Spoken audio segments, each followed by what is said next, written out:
It's important to understand that even though there are some foods that are naturally salty, such as your pickled mackerel or your pickled codfish, there are other foods that may not taste salty, and those are the ones that actually come on the high salt list because of the frequency which you have them. Now, the CDC actually did a research and they came up with a list of 10 foods that you should avoid or cut down the frequency which you have them. And those foods are like your breads and rolls. Yes, a bread may not be high in salt, but when you actually check the food label, you'll realize that perhaps a slice of bread carries 200 milligrams of sodium. And because of the frequency that you have that bread, you may have 2 or 3 slices of bread at a meal. That would be about 600 milligrams of sodium.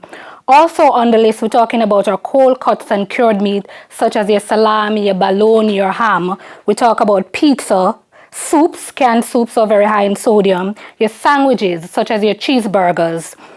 Your cheese, your pasta dish, such as your spaghetti and meatball, or we talk about your lasagna. Those dishes tend to carry a lot of sodium. Also, canned foods carry a lot of sodium, and it's important to remember that most of the sodium in our diet comes from processed food. And it's important that you try to have natural, whole foods as much as possible.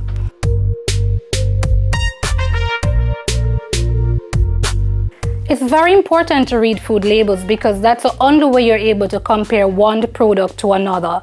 When you're talking about sodium, the only way you can actually know how much sodium is contained in a product is by reading the nutrition facts label.